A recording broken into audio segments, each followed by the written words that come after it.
अस्सलाम वालेकुम। इल्म की शमा में आज मैं बालों को काला करने के लिए एक बहुत ही अच्छी रेमेडी के साथ सामने आई हूँ आप लोगों के कि किस तरह से सफ़ेद बाल या ग्रे बाल जिन लोगों को एज के साथ तकलीफ हो जाती है बालों के सफ़ेद होने की और बालों को फिर से स्याह करना चाहते हैं जो लोग कुदरती तरीके से, उनके लिए ये रेमेडी बहुत ज़रूरी है।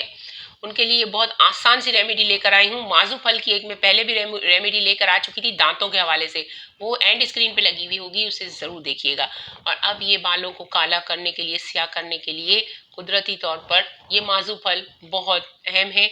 इसका तरीका बहुत आसान है। पाउडर बनाने का तरीका मैंने पहले भी बता दिया है, इसमें भी बता दूंगी। इसे पहले हावन दस्ते के साथ कूटें और फिर इसके बाद जब इसका थोड़ा टुकड़ियाँ इतनी इतनी छोटी छोटी सी हो जाएं, फिर इसके बाद इसे ग्राइंडर में डालें और इसका पाउडर बना लें। पाउडर आपने जब बना लिया, फिर आपको क्या करना है कि इस पाउडर को खोपरे के तेल या फिर तिल के तेल, इन दोनों तेलों के साथ मिलाकर आपको एक डिबिया में भर के रख देना है। उस डिबिया के अंदर ये लेप की शक्ल में हो जाएगा, एक मरहम की शक्ल में, एक माजून की शक्ल में आ जाएगा, यानी ऑयल के साथ इसका पाउडर मिला हुआ होगा। जब आप रात को सोएं या दिन के वक्त या किसी भी वक्त आप इस लेप को बालों की स्कैल्प पर यानी कि जड़ों में लगा लीजिएगा।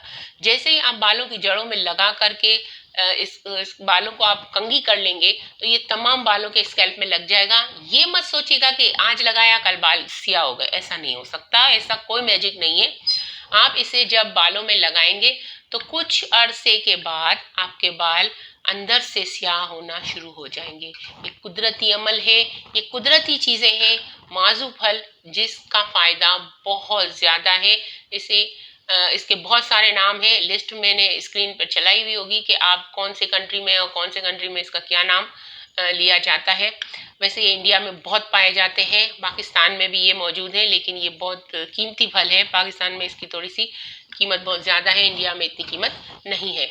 तो आप लोगों ने इसका पेस्ट बना लेना है। और इसके पेस्ट को किस तरह से बनाया कि पाउडर को खोपरे के तेल या तिल के तेल में इस मिकदार में शामिल करें कि ये एक लेप की शक्ल इख्तियार कर ले। अब उस लेप को फिंगर की मदद से आप बालों के स्कैल्प में लगा लीजिए। बालों के स्कैल्प में लगाने के बाद आपको कंघी कर लेनी है और कंघी करने से ये तमाम बालों के स्कैल्प में लगे, यानी बालों के निचले हिस्से में, ऊपर हिस्से में आपको लगाने की जरूरत नहीं है, सिर्फ स्कैल्प में लगाना है।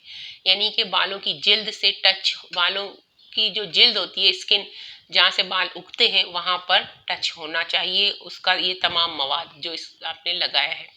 इस तरह से आपको एक कुदरती तरीके से बालों के स्याह करने का आप लोगों को पता चल जाएगा कि किस तरह से बाल कुदरती तौर पे थोड़े ही अरसे में आपके बाल अंदर से स्याह होकर बाहर आएंगे और आपको किसी डाई की ज़रूरत नहीं पड़ेगी, किसी आपको हेयर डाई की ज़रूरत नहीं पड़ेगी और आप कुदरती स्याह बालों से लुत्फ़अंदोज़ हो सकेंगे।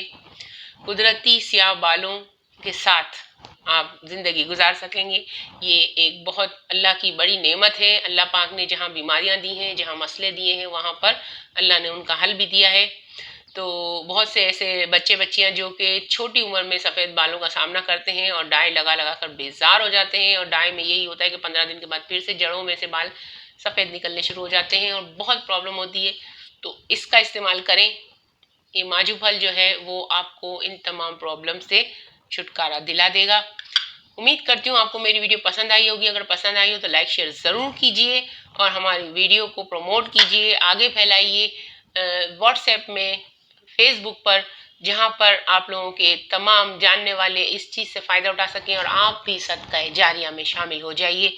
वीडियो देखने का बहुत बहुत शुक्रिया। मुझे दुआ में याद रखिएगा। अगर अभी तक आपने हमारे चैनल को सब्सक्राइब नहीं किया तो ज़रूर कर लीजिए। अल्लाह निगहबान।